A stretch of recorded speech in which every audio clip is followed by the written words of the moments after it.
High viewers, welcome to 6 TV. నేను మీ Rajesh. So ఈరోజు మనం ఒక మంచి బ్యూటిఫుల్, చాలా రోజుల తర్వాత ఒక బ్యూటిఫుల్ అద్భుతమైన సినిమా చూసాం. సో సర్కార్ వారి నౌకరీ. సో అంటే సర్కార్ నౌకరీ అంటే చూసి చూసి చూసి వినే అలా అర్థమైంది. సో ఈ సినిమాలో హీరో అండ్ తన మాట్లాడుతూ కొన్ని చెప్తా. ఓకే, హాయ్ అండి, ఎలా ఉన్నారు? All good. అంటే ఇప్పటిదాకా నర్వస్గా ఉన్నా, కొంచెం కొంచెం ఎక్సైట్మెంట్ పెరుగుతుంది. అండ్ ఇంకోటి ఏంటంటే మూవీ చూసాను నిజంగా. అంటే ఫస్ట్ ఏమనుకున్నామంటే ఒక కాన్సెప్ట్ తీసుకున్నారు, దాన్ని సరిగ్గా చూపించగలరా లేదా అనే ఒక డౌట్ అయితే ఉండేది. బట్ మూవీ చూసాక డౌట్ అయితే క్లియర్ అయింది.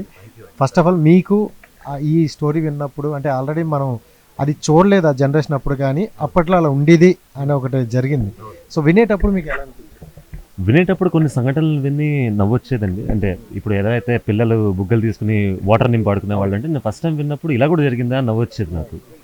ఎప్పుడైతే నాకు కొన్ని విషయాలు ఫ్యామిలీస్ని దూరంగా పెట్టేవాళ్ళు, భద్రపరిచిన ఫ్యామిలీస్ అండ్ పిల్లలకి తెలియకుండా అమ్మ నాన్నలు వెళ్ళిపోయే సీన్స్, ఇది ఇమోషనల్లీ కనెక్ట్ అయ్యాను. సో ఇది ఎంటర్టైన్మెంట్ ఫ్యాక్టర్లా చూపించవచ్చు అనే ఒక కాన్ఫిడెన్స్ వచ్చింది నాకు. ఎక్కడైతే మనం ఎమోషనల్లీ కనెక్ట్ అవుతామో, ఎక్కడైతే నవ్వుకోవచ్చు, కానీ దీని కోర్ కాన్సెప్ట్ అంతా దీని డిజీజ్ మీద రివాల్వ్ అవుతుంది. సో అది డైరెక్టర్ గారి బ్రిలియన్స్. ఆ స్క్రీన్ ప్లే కానీ ఆ స్టోరీ కానీ ఎలా రాశారంటే ఎంటర్టైన్మెంట్ ఫ్యాక్టర్తో ఇన్ఫర్మేషన్ ఇవ్వడం ఈ డిజీజ్ గురించి. కానీ ఇప్పుడు ఎయిడ్స్ అంటే అందరికీ తెలుసు ఈ మధ్యన, అండ్ ఈ మధ్యన క్యూర్ ఉందని కూడా తెలుసు అందరికీ. కానీ మన భారతదేశంలో ఇలాంటివి కూడా జరిగాయని ఎస్పెషలీ నా జనరేషన్కి, నా కింద ఉన్న జనరేషన్స్కి ఎక్కువ తెలియకపోవచ్చు. So that's where we wanted to tell. అన్నీ తెలిసిన ఈ డిజీజ్ గురించి కొన్ని మన భారతదేశంలో జరిగినవి ఎక్కువ తెలియదు, and we wanted to show that in entertaining way, and I hope we succeed. అంటే ఈ కాండమ్స్ అనే కాన్సెప్ట్ మీద చాలా వచ్చాయి అండ్ చాలా మూవీస్ చూపించారు. కొత్తదనాన్ని ఏం చూపించవచ్చు అని మీకు డైరెక్టర్ చెప్పేటప్పుడు మీరు ఏం ఆలోచించారు? అంటే కొత్తగా ఏం చేయొచ్చు ఈ సినిమాతో అన్నప్పుడు నేను అడిగాను డైరెక్టర్ గారు. ఇప్పుడు అందరికీ తెలుసు సార్ ఎయిడ్స్ అంటే, దీన్ని కొత్తగా ఎలా చూపిస్తారు అంటే. కానీ అక్కడ కాన్సెప్ట్ ఏంటంటే జనాలకి ఒకవేళ టాపిక్ తెలిసినా కూడా మనం చూపించే విధం కొత్తగా ఉంటే అది చాలు. స్టోరీ కొత్త అంటే టాపిక్ కొత్త అసలు. ఇప్పుడు మన హిందీలో ప్యాడ్ మ్యాన్ చూసాం, శానిటరీ ప్యాడ్స్ గురించి అందరికీ తెలుసు, కానీ వాళ్ళు చూపించిన విధానం ఎందుకు నచ్చింది మనకి. సో ఆ టాపిక్ తెలిసినా కూడా మనం ఎంత ఎంటర్టైన్మెంట్గా, మనం ఎంత ఎంగేజింగ్గా చూపిస్తాం అనేది the screen play and script comes in place. అక్కడ శేఖర్ గారు I think he succeeded very well. Me mummy గారు చూసుకుంటే సూపర్ సింగర్, ఇంకా చెప్పాల్సిన అవసరం లేదు. ఇండస్ట్రీ తనకంటే ఒక మంచి ల్యాండ్ మార్క్ క్రియేట్ చేసుకుంటారు. ఈ స్టోరీ మీరు మమ్మీ గారితో షేర్ చేసుకునేటప్పుడు ఆవిడ నుండి వచ్చారు. యాక్చువల్లీ మేము మమ్మీ నరేషన్ ఒకసారి విన్నామండి. డైరెక్టర్ గారు ఎప్పుడైతే నాకు లైన్ చెప్పారు, మేము ఇద్దరం ఫస్ట్ కలుసుకోవడం జరిగింది. ఆ తర్వాత నరేషన్కి ఎప్పుడైతే సార్ రెడీ అన్నారో నాకు మమ్మీకి కలిసికట్టుగా చెప్పారు నరేషన్. ఎందుకంటే నాకు మమ్మీ ఏమనుకుంటుందని చాలా ఇంపార్టెంట్. ఎందుకంటే more than a singer, she also dubbing artist. So movies మీద ఒక మంచి పట్టు ఉంది మమ్మీకి. సో ఆవిడకి ఎప్పుడైతే కాన్ఫిడెన్స్ వచ్చిందో నాకు ఇంకా కాన్ఫిడెన్స్ వచ్చింది ఆ స్క్రిప్ట్ మీద. సో ఇద్దరికి నచ్చింది, ఇద్దరం ఎమోషనలీ కనెక్ట్ అయ్యాం, అండ్ హోప్ఫుల్లీ మమ్మీ కూడా చూస్తారు సూన్. అండ్ మిమ్మల్ని చూసుకుంటే అది ఫస్ట్ సినిమా లాగా ఎక్కడ కూడా మాకు స్టార్టింగ్ నుండి ఎండింగ్ వరకు అనిపించలేదు. అండ్ కొత్తగా వచ్చే హీరోస్ ఏంటంటే మంచి లవ్ స్టోరీ లేదా ఫైట్స్ ఈ జోనర్లో ఎక్కువగా సెలెక్ట్ చేసుకుంటూ వస్తుంటారు. మీరు డిఫరెంట్గా 90s వెళ్ళిపోయి అలా అది జోనర్ ఎంచుకోవడానికి కారణం ఏమైందా? కారణం అంటూ బలంగా ఇది అని లేదండి, లేకపోతే ఒక స్ట్రాటజీ అన్నట్టు ఏం ప్లాన్ చేయలేదు.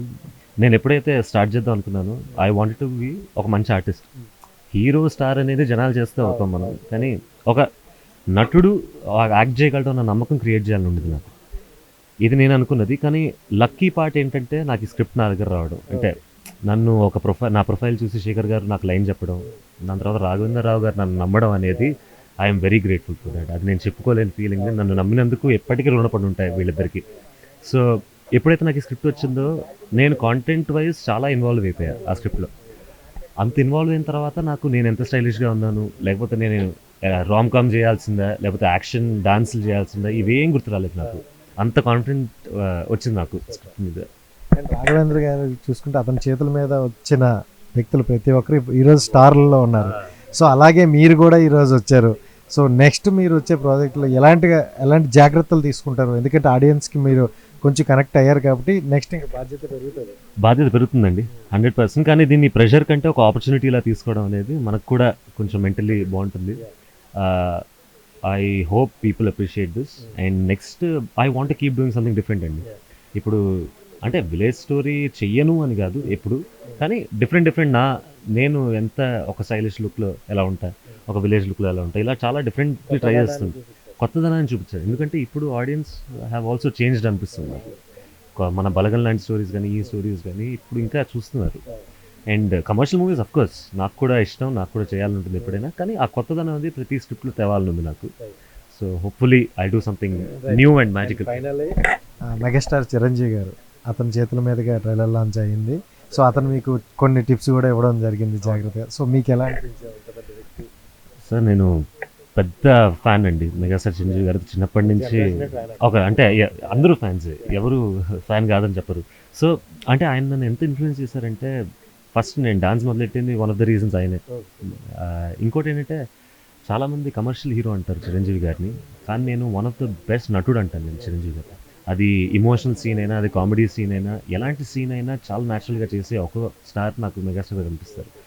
సో ఆయన నుంచి ఆ ఇన్స్పిరేషన్ తీసుకున్నా. ఫస్ట్ ఒక నటుడిలో ఎలా చేస్తున్నారు ఆయన అనేది, దాని మాస్ అపీల్ అఫ్ కోర్స్ ఆయనకు ఉంది. ఆయన ఇచ్చిన టిప్ ఏంటంటే ఏది తీసుకున్నా ఏది రష్ అవ్వకూడదు, ఉండాల్సింది పేషెన్స్ చాలా ఎక్కువ ఇండస్ట్రీలో, ఎస్పెషల్లీ ఇంత కాంపిటీషన్తో. అండ్ రోజుకి ఎవరో ఒకళ్ళు వస్తున్నారు యాక్టర్గా, కానీ ఉండాలంటే ఆ పేషెన్స్ కావాలి, అంతే హార్డ్ వర్క్ పెట్టాలి అని ఆయన దీవిచ్చారు. ఆయన కాళ్ళు పట్టుకున్నారు. ఇట్స్ వెరీ మ్యాజికల్ మూమెంట్ అది. Wish you all the best.